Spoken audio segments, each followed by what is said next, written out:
Hey guys, it's John Rapp. Welcome to Takeover Tuesday here at the Paddle and Fin podcast. Got a great show. Let's kick it off. You're watching the Paddle and Fin Podcast Network. Welcome to the Rusty Hook Podcast, presented by Feel Free Kayaks. Paddle, pedal, or power, there's something for everyone. Z-Pro Lithium, serious power for serious anglers.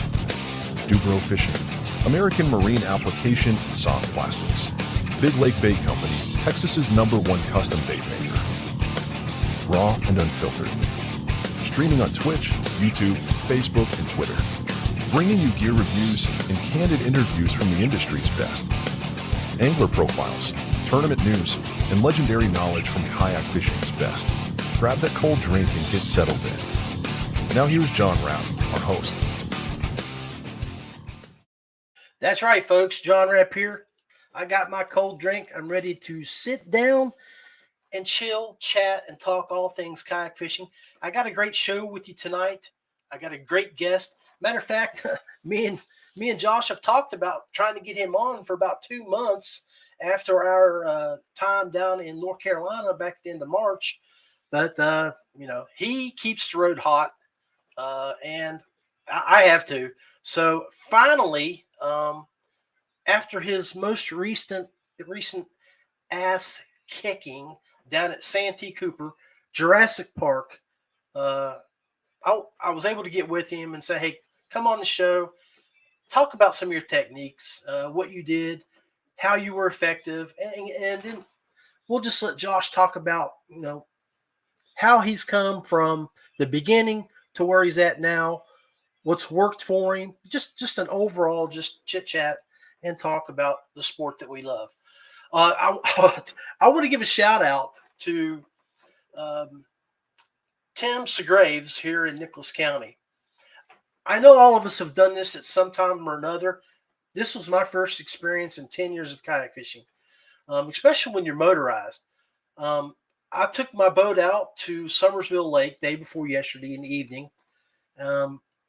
Was cruising, went back in the back, trying to catch some smallmouth, catch my first West Virginia bass.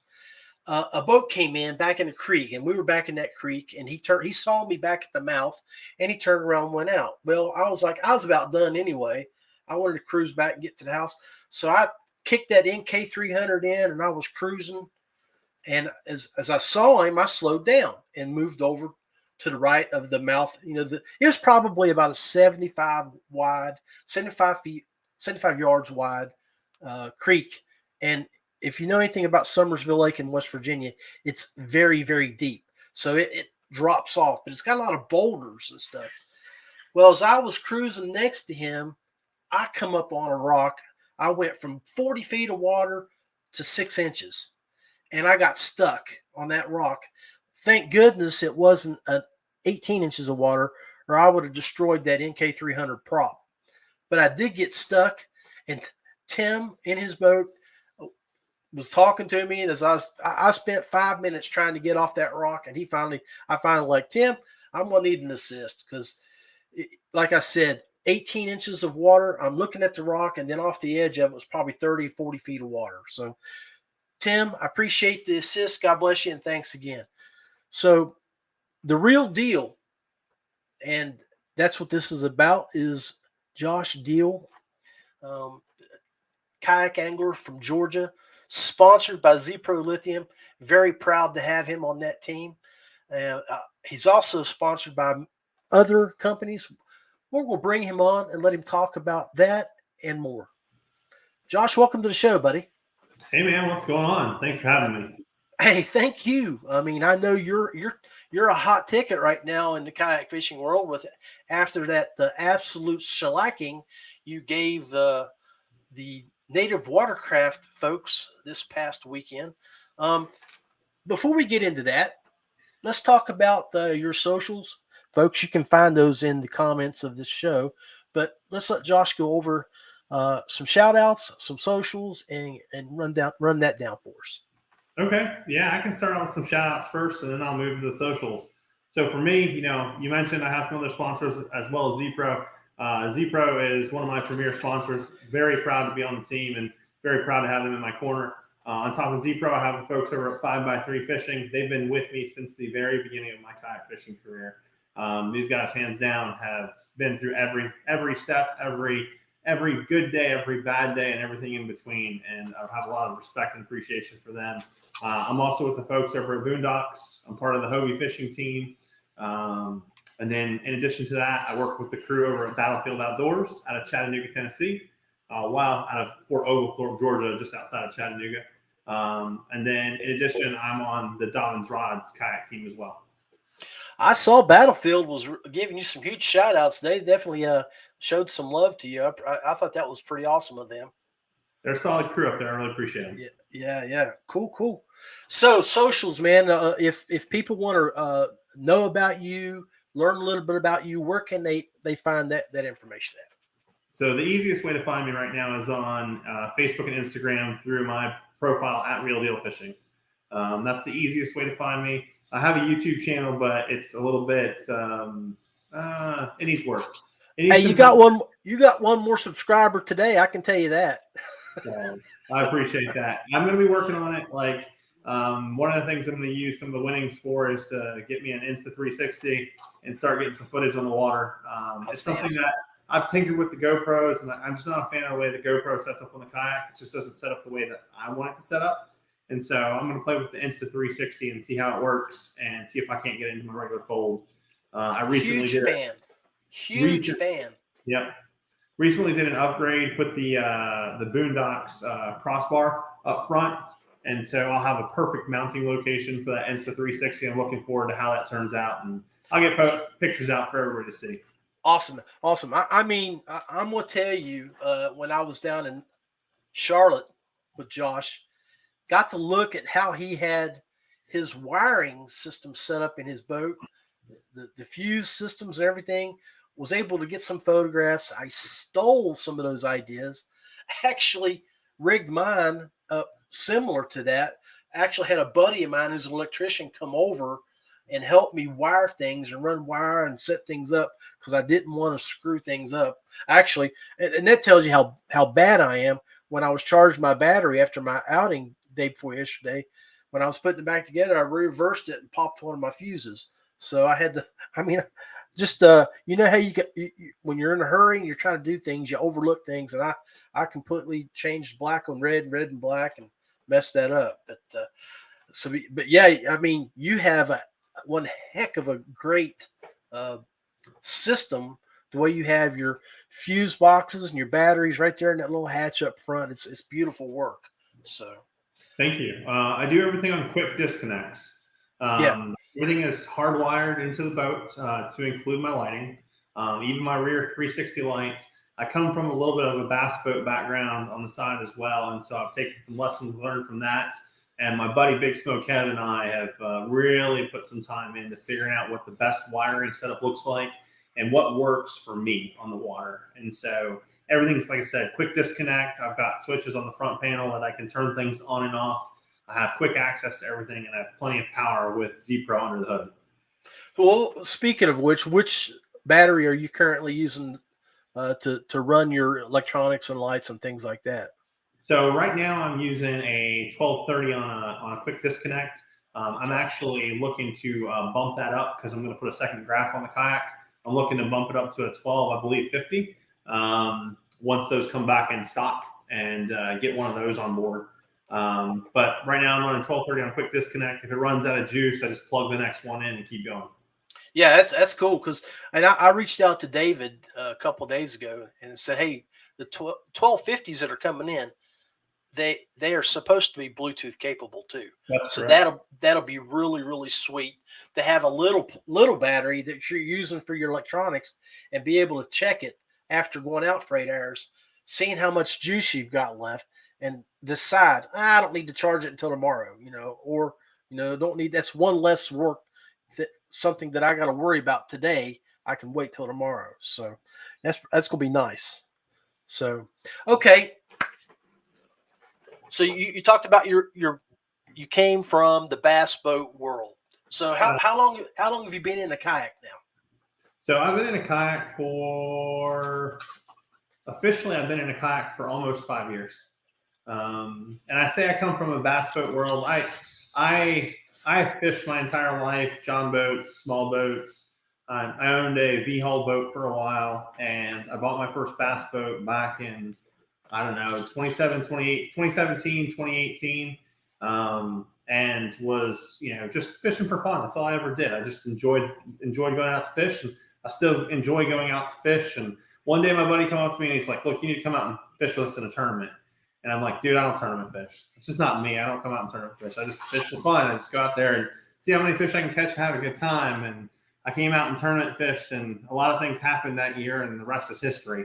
I went from local, small town, doing nothing but just having fun on the lake to competing on the big national stage against the best kayak anglers in the U.S. And it's been an incredible journey.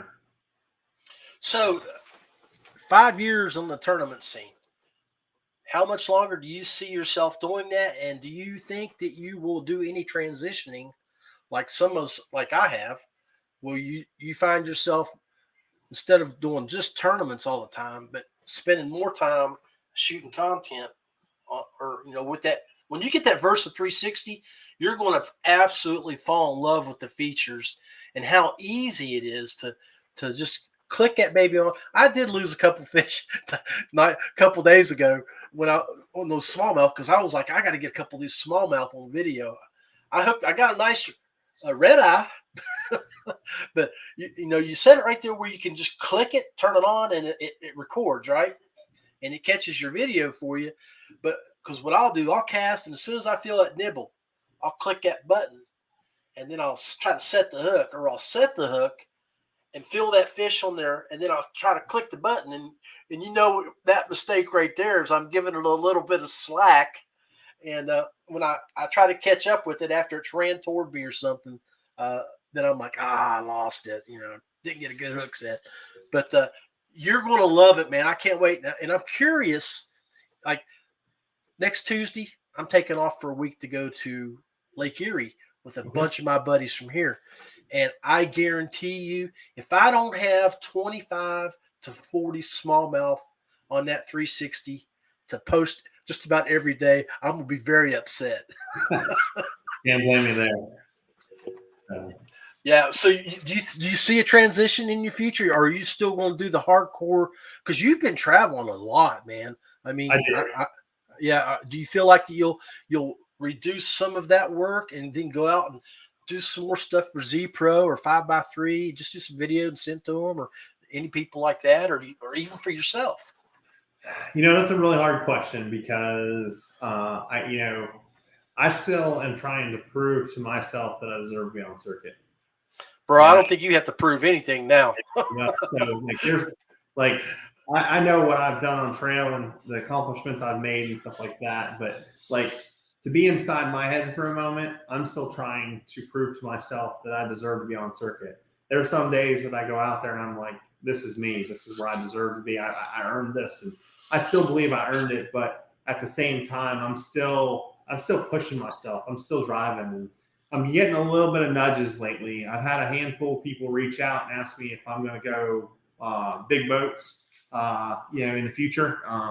It's a hard conversation because there's some expenses involved with that I just don't know that I'm ready to take in. I'm putting kids through college, and I still work a full-time job, and I don't intend to give that up anytime soon. And so it's just a difficult question. I'm going to keep pushing trail. I got plenty of years left in me to push trail. Now, how much trail I push, I think that's TBD. I have to find what the balance is between potentially, pushing some of the boat world activity and then also continuing on the kayak side of things. I got you. Both perks. Yeah.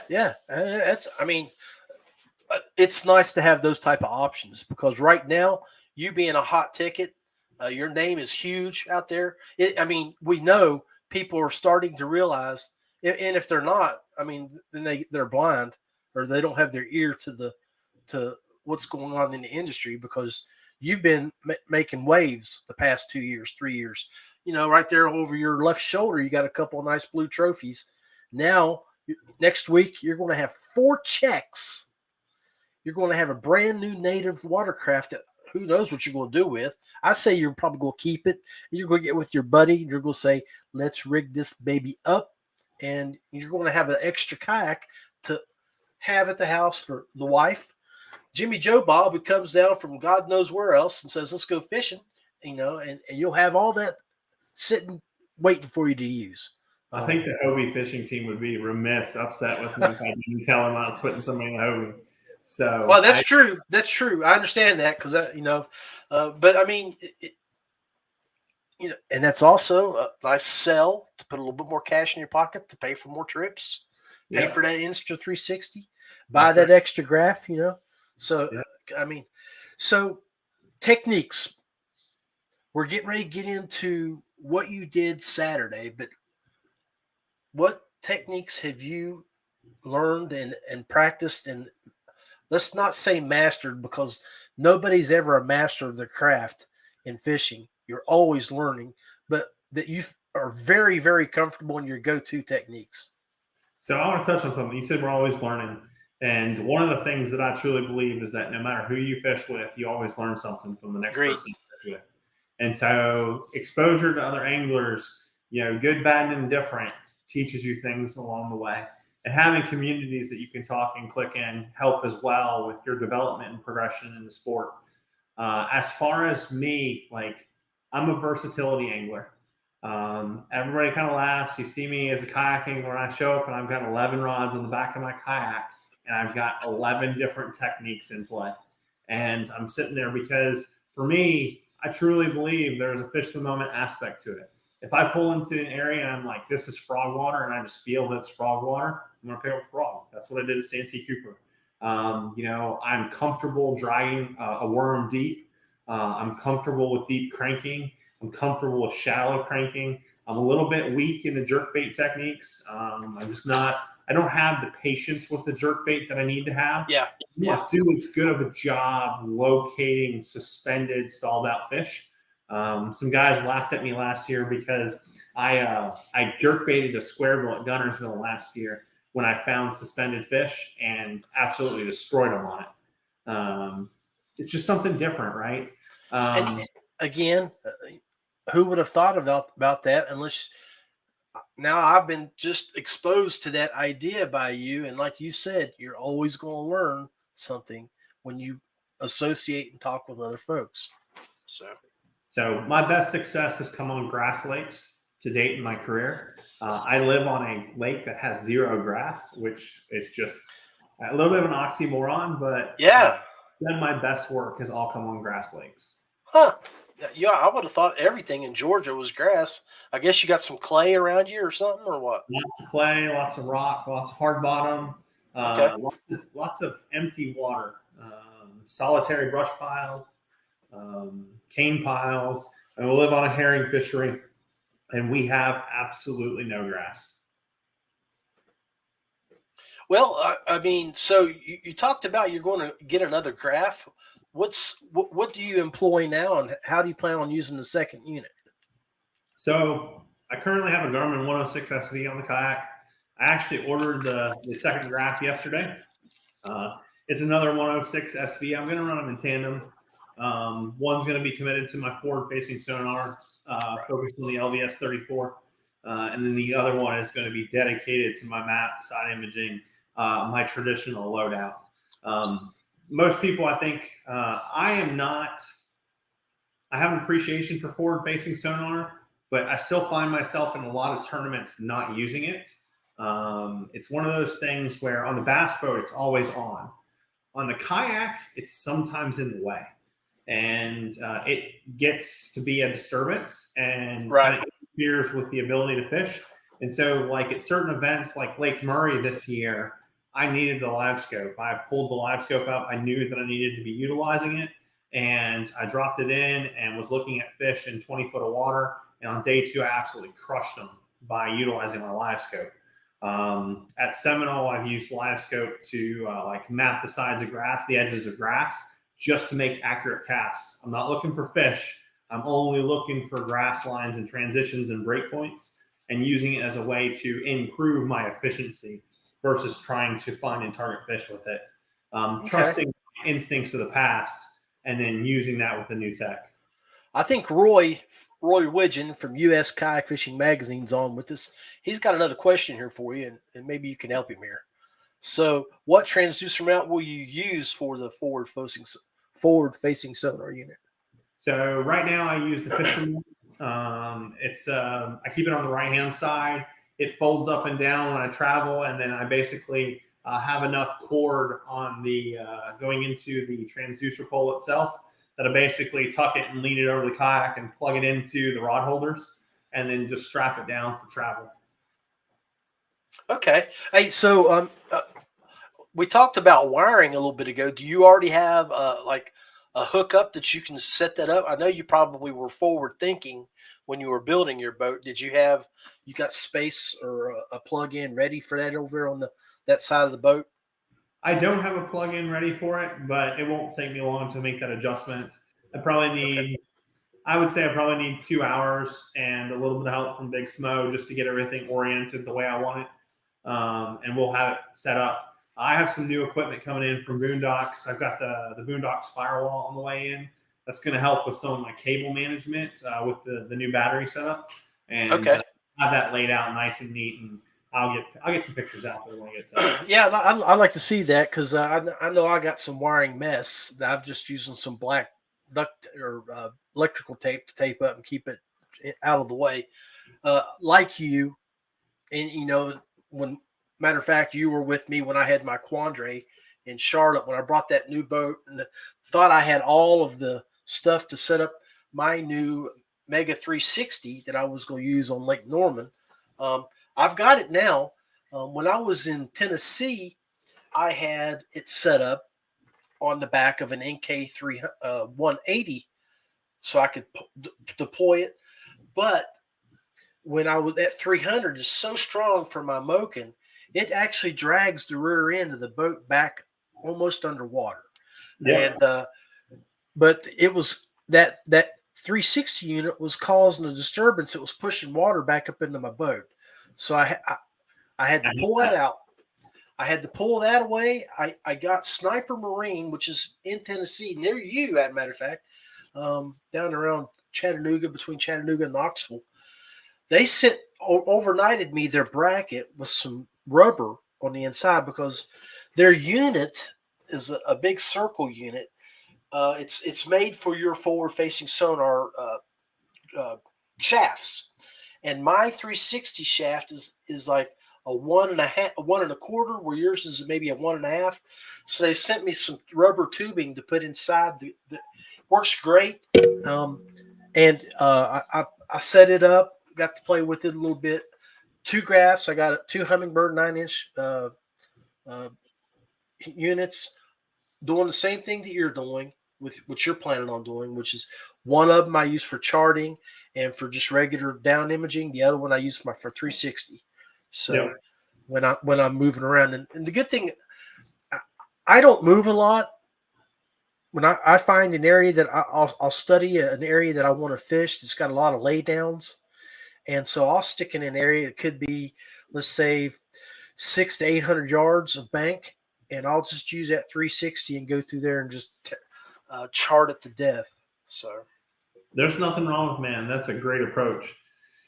It's one of those things that I wish that every tournament I came to, I had fish set up where I felt like I could work them in 1 or 2 basic areas. I've just found cases where that just doesn't function, or I have to work larger swatches of water to kind of get a little bit more exposure to the fish necessary to be competitive. Yeah, and thanks, Roy. Roy threw up a couple of responses there. He was talking about that, and I've never thought about that, the forward-facing brain fit. Now, I don't have to worry about that like you guys do with Lowrance and Garmin, because you have a separate head unit that you got to power up for those graphs. And apparently it's a little bit bigger than the track pack. So maybe that's something that the boys down at Yak Attack need to look at and consider. So even Dubro Fishing in Illinois might want to look at building something to house something like that. So you talked a little bit about your techniques. What is your go-to technique? I don't have one. Your confidence technique. If you're sitting, if you're going out right now and you're like, I need to catch a fish in the next 15 minutes, and I'll give you a scenario of water so you can determine one of those 13 poles that you carry, which one will fit. I need that. That's going to determine the answer here. 6 feet of water, grass mats, with, let's just say a lot of grass. The water's pretty flat, 6 to 8 feet. What are you going to use? So topped out vegetation or no, it's going to be grass about from the first 4 feet. There's 2 feet of clear water above, so you could throw a top water, hoping they're sitting at the top of the grass, or you could throw a Senko, sink it down in there. I mean, oops, I shouldn't have been giving you ideas there, but no. So I already have an answer. So you see, both of these state championships over here were won on a crankbait on shallow grass, and I would, in a shallow grass situation, I would lean towards throwing the shallow crankbait first. I have more trophies behind me that are based off of shallow crankbait fishing in the grass than I do anything else. For example, what crankbait would you throw? I'm thinking square bill, but they go a little deeper than 2 or 3 feet. Some do. I mean, you have to be a shallow one. That's a hard one for me to give away on this one. Like, this is a tried and true technique. I have about 30 of them sitting in my garage, and there's a very few select number of people that know. I have done it with a square bill. I'm no stranger to the square bill, but my preference is not a square bill. Okay. I will tell you this. I am notorious for picking up a square bill that's as big as your fist. Wow. Yeah, no, Roy, we got like 1,000 viewers right now watching this show. He's trying to say that nobody is listening, and he wants you to spill. But he did make this comment here. Would it be a beetle spin? 100%. No, I haven't. I won't say I despise it, because the beetle spin is right for chasing crappie, and there's certain fisheries where it'll wreck them. But I'm not the big fan. I'm not a big fan of underspins. I'm not a big fan of beetle spins. Like, if I'm going to pick up a spinner bait, I'm going to pick up a spinner bait. I hear you. Well, actually, I was sort of thinking that might be where you were going to go, was a spinner bait, because first. My scenario when I was thinking of my buddy down in Bluestone was Mark Edwards. I'm sure you know Mark. He's a hammer. And yes. Mark's another one like you. He'll have 12 to 20 fishing poles rigged up, lined up in that back of that boat for that scenario that he may come across that he's, so, but I know. I may only move one rod during the entire tournament, but they're all with me, because if I pull up into an area and my gut tells me that there's a swing change, I'm ready for it. Good deal. Good deal. So, drum roll. I don't have it set up on this thing. I need to put a drum roll sound on here. Dude, you just recently smashed a tournament this weekend. Guys, gals, when we come back, we'll get Josh to talk about it. Feel free kayaks. Paddle, pedal, or power. Something for everyone. Dubro Fishing. Marine products for fresh or saltwater adventures. Z-Pro Lithium. Serious power for serious anglers. Big Lake Bait Company. Texas's #1 custom soft plastics. Hey guys, welcome back to the Rusty Hook Podcast. First 30 minutes is down, and now we're going to bring Josh back on. We're going to get him to talk about what he did at Santee Cooper. Did he avoid the 14-foot crocodiles? Was he chased? And what kind of dinosaurs did he actually catch? Man. You're back, Big Daddy. Man. No 14-foot crocodiles, thank you very much. Or alligators, yeah. I know there are some Jurassics down there around Angels, man. Angels. There are. When we'll go back here in those bass boats, even I get nervous in them things back here. When you get back here on that, what the beach is back here on the backside of that little island where they all lay up. Yes, on the top side of Marion there. Oh yeah. Yes, Yeah, Yes. it's. I mean, it's back in the old canals, back in the old canals where it's like different little ponds and pockets back there. Yeah, It, there's an area back there near Potato Creek like that really scares me, near the refuge. Oh yeah, yeah, I've ran into some big gators, like bigger than my kayak gators back there. yeah. I get squirmy with that. That just doesn't. Oh, No. I don't think people really realize that when they call that place down at Santee Jurassic Park, there's a reason for it. There are some. We came across a gator that was dead in the water. It was probably 12 foot long, and Right. you could out there was a bite on the side of it, and I'm thinking, what took that gator out? I mean, good grief! But hey, I mean, Santee Cooper was really good to you.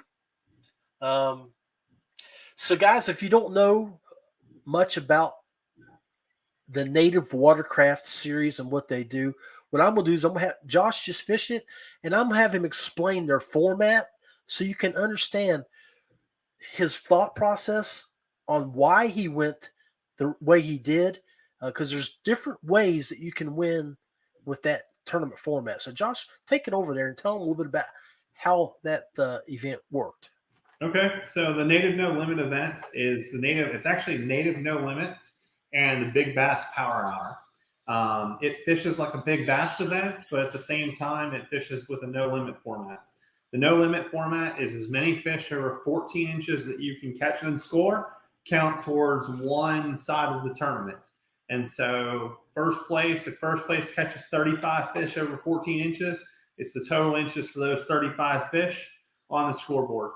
And then that's the no limit side.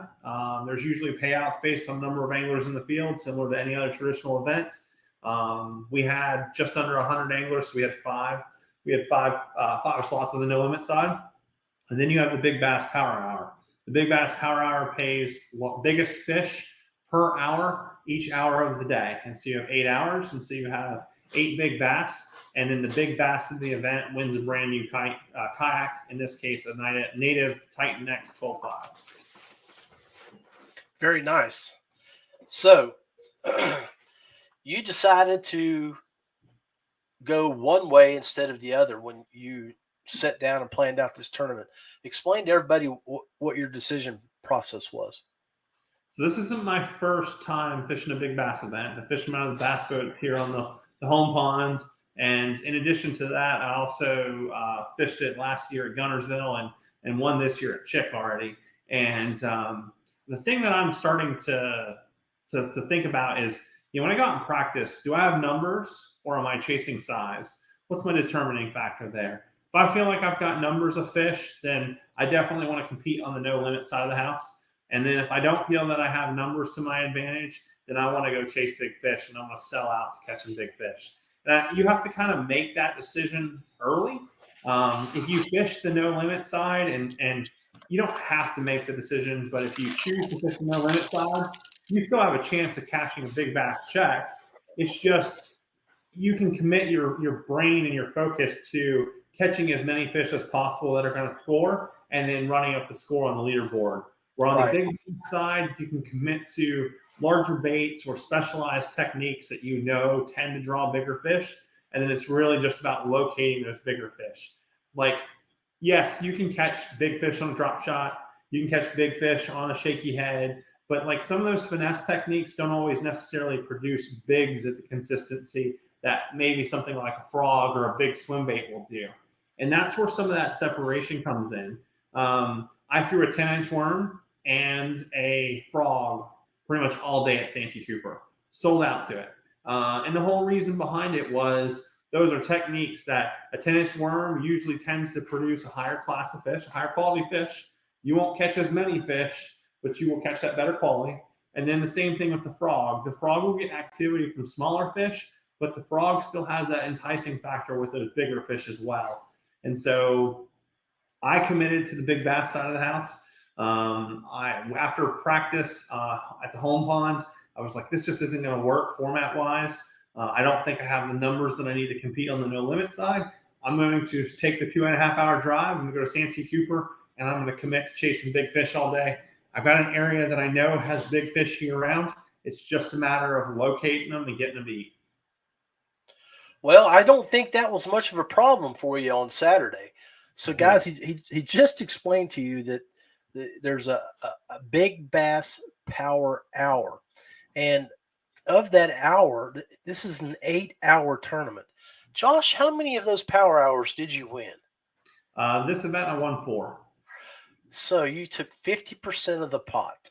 I did. I took 50% of the power hours, and I took the overall big fish of the Over event. Outstanding. So let's talk about the first power hour that you fished that you won, which I think was hour 2, if I remember Yeah, correctly. that's correct. So tell us about. So we're talking. What is that? 7 a.m. It would have been, in this case, it would have been 7:15 to 8:15. Okay, so 7:15 to 8:15. Low visibility, sun's still coming up, water's a little chilled. Give us a little breakdown on conditions, how you broke it down, and what technique you used to catch your fish. So my first hour of the day, which was the 6:15 to 7:15 hour, was actually kind of a waste. The waves were high, and some of the places that I would have typically started on Santee Cooper, it was difficult to fish them the techniques that I wanted to throw. And so I had to start making some adjustments. And so right away, I was like, okay, how do I get myself into an area that's got semi-flat water, has a level of protection, has fish that might be transitioning or moving, and then transitioning or moving to feed, and then setting up for the rest of their day. And so I got back into a semi-secluded area. I still had a breeze, but there was fish up on a general flat around individual pieces of cypress. Yeah, so my first thoughts, Black's Camp. Hey, our boys from Southeast Georgia, God bless you. Stay safe out there, my brother. Appreciate you jumping in. But I would have thought Black's Camp.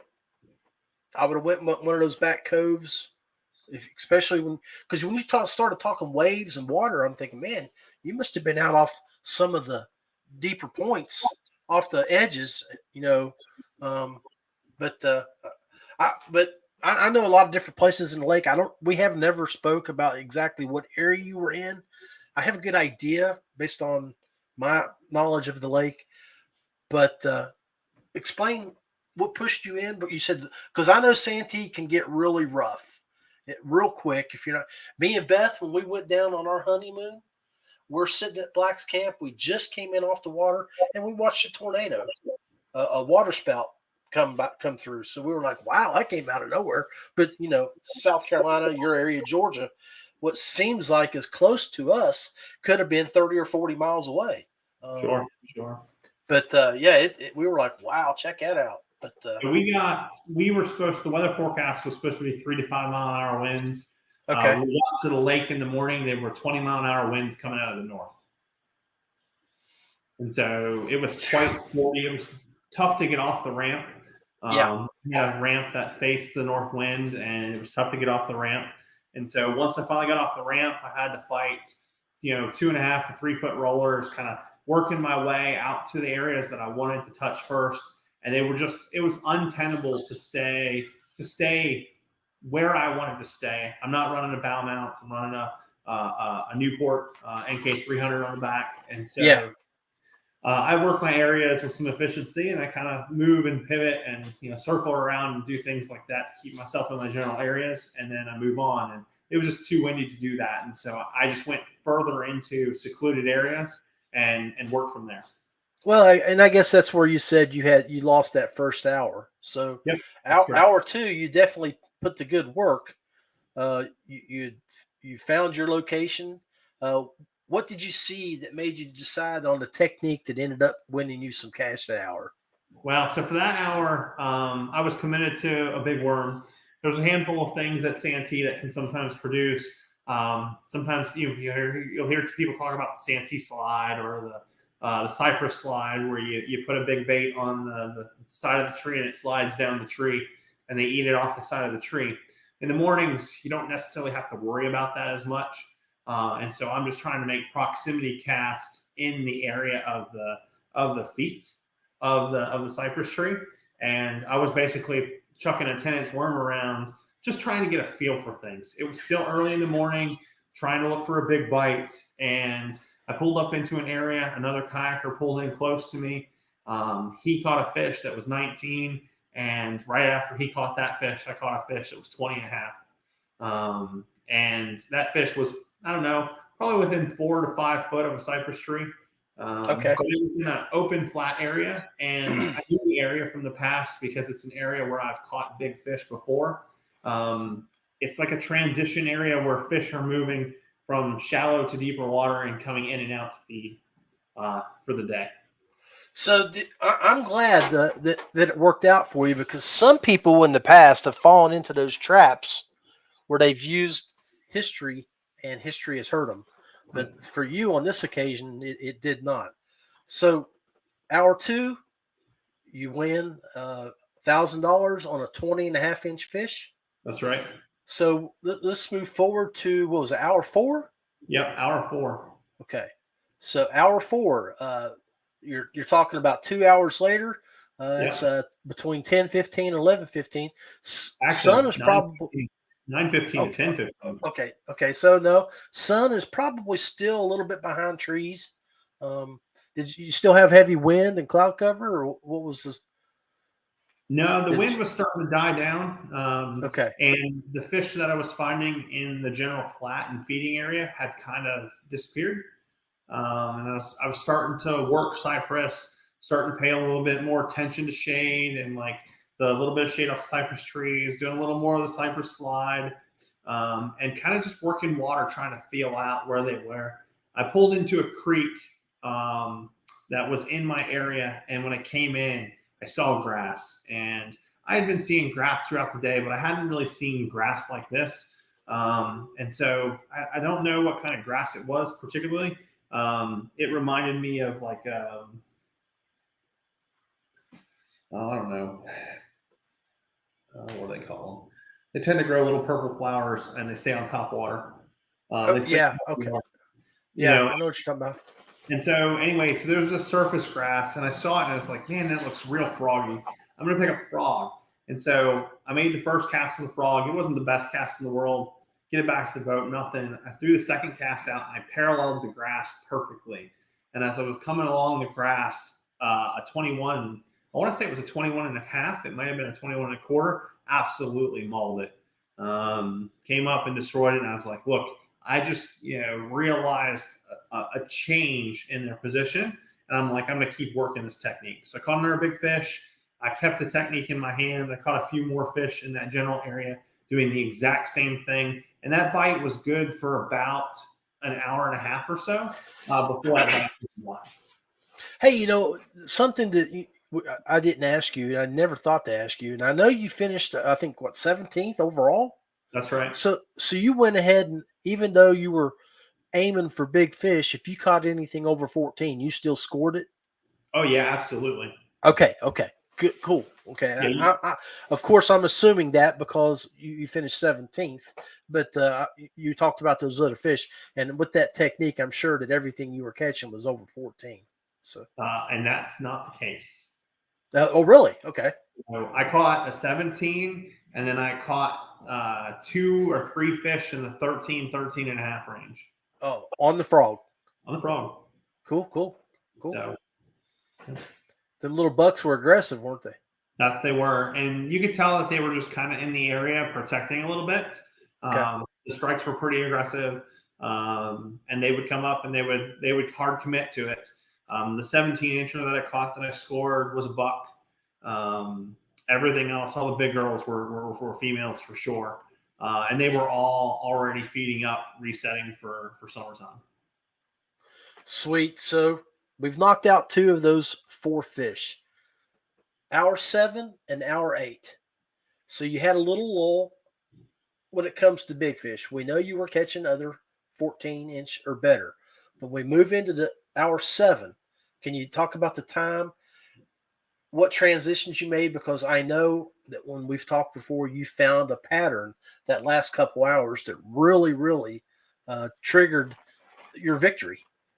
Yeah, that was a real difference maker. At the end of that event, once I figured out that the fish had moved up and into the flooded cypress and were sitting on extensive shade areas, I was able to work the frog very effectively in those areas and basically pick up winning fish in hour 7 and hour 8. The long and the short there was I was working Cypress, trying to figure out what had changed from the morning hours. And I stopped back for a moment and thought, I was like, look, I think these fish are transitioning in, not out. And so they're committing to heavier, denser shade. And so I went up shallow. I passed an angler that was out there that was fishing off the grass pads, stuff that I had been doing throughout the course of the day and just hadn't really been working out. And when I moved up to the shallows and got dirt shallow, like right up against the canopy, and started working behind the canopy, anytime I had a shady section that had 20 foot or more of shade, that's where I got crushed. And it didn't matter if it was a big fish or a small fish. It was a matter of working through the areas and then finding that next big fish mixed in. Well, I mean, what would you estimate in those 2 hours? How many fish did you catch? Not a ton. I would say I want to say I probably caught 8 in those 2 hours. And I probably had, I would say maybe somewhere between 12 and 13 blowups. Frog fishing is not always the best hookup ratio. And so, yeah, I probably had 12, 13 blowups and 8 connects. Sweet. So for hour 3, what was your big fish? Hour 3, my big fish would have been a 17. Or not hour 3. I mean, hour 7. Yeah. So hour 7. Yeah. My fish got bigger throughout the day. I believe that my hour 7 fish was a 21.75. And then your monster was that won the event for you, one that gave you the extra cash and the extra, the boat, the native watercraft, probably valued at over $2,500 if I remember correctly. Oh yeah, close to $4,000. Is it that much? Yeah, 3,800 for a Titan-X. That's outstanding, bro. Congratulations. Thanks, man. But so that was a 22 and a half or 22 and a quarter? 22 and a quarter. Yep. Yeah. That fish was 6.8 on the scale. How far into the 20 or 25 foot shadow did it take her to come out and destroy that frog? About 10 foot. And so basically I would throw it to the back of the shadow or as far back into the shadow as I could get. And after I got the frog to come halfway through that shadow space, that's when they would come out and hit it. That's when they would come out and commit. Sweet. Man, I really appreciate you taking the last 50 minutes to talk to us. Guys, gals, Josh not only sit down and talk to us and talk to some other folks recently, but he took the time to pen and ink some of the acts that took place during his big victory.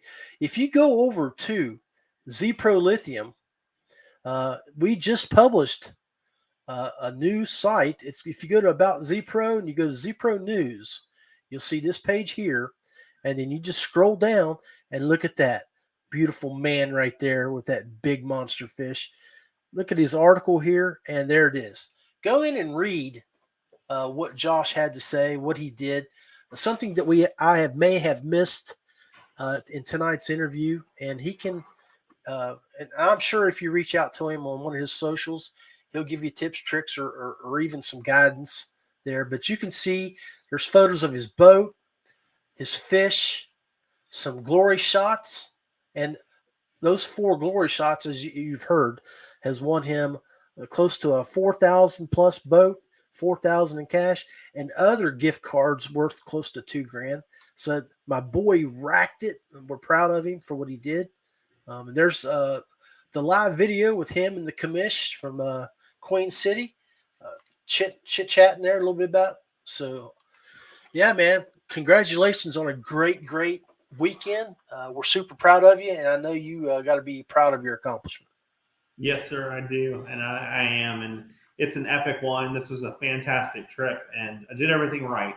And that's one of those things, like when you go out and you commit to the lake and you're like, this is what I'm going to do, and I'm going to execute a plan and a strategy, and it works out. You look back at the end of that and you go, look, I did all that right. That's what matters. And that was awesome. It was amazing. It was epic. I'll never forget it. So give in final thoughts and closing here, any advice you want to give to the kayak anglers out there on uh, just average techniques or boat setups or rigging or starting off? I will say this because I think it's the biggest thing all the time, and I think it's the thing that impacts kayak anglers the most. And that is, you'll hear Gerald Swindle talk about it, the space between your ears. You got to be positive minded. You got to be champion minded. You got to have your head heading in the right direction. You can't let it weigh you down. You can't let the bad. You can't let the hard times, the hard trips, the tough events stand in your way. You have to keep picking yourself up and keep moving forward and keep progressing in your skill and your career. I don't care if you're a jig fisherman. I don't care if you're a fluke fisherman. I don't care if you prefer top water. Every single one of those techniques can win. It's whether or not you can make it win here. And if you can make it win in your head, you can make it win anywhere. Bro, great words, great advice. Thank you for coming on and spending the last almost hour with us. Be blessed, and look forward to talking to you again soon. Absolutely. Appreciate you having me. Thank you, brother. All right, so that was Josh Diehl, the real deal. Go check out his socials, follow, like, and subscribe to his pages. Especially go to his YouTube, help the man out. We're gonna build that page up. He needs it because I mean, good grief. I mean, the dude's a hammer, and we need to support him. And we also know that he's about to get that Versa 360 camera, and he's going to be putting some stuff out there on that and his Instagram, Facebook pages. So, Josh Diehl, the real deal, at the real deal fishing is where you'll find him right there going across the bottom of the screen there. That's his handle for all those platforms. Just want to remind everybody, when you're out on the water, shit happens. It happened to me a couple days ago. Be prepared. Luckily, I had somebody there with me, but always wear your PFD. Always wear the appropriate clothing. Be prepared for stuff that can happen to you. I appreciate everybody that tuned in and watched with us. Marvin Santana, please do make sure you check it out. We streamed live here on the West Virginia Kayak Anglers page. We're on the Colorado's TPO Dock Talk, Illinois' Paddle and Fin, and Rusty Hook. We are on YouTube with the Paddle and Fin and Rusty Hook pages. Also streaming live on Twitch, on WV Rap, and on Twitter, my Twitter page. So thanks, guys, again for staying with us, watching us. Always be safe. God bless you. Be safe. We're out of here.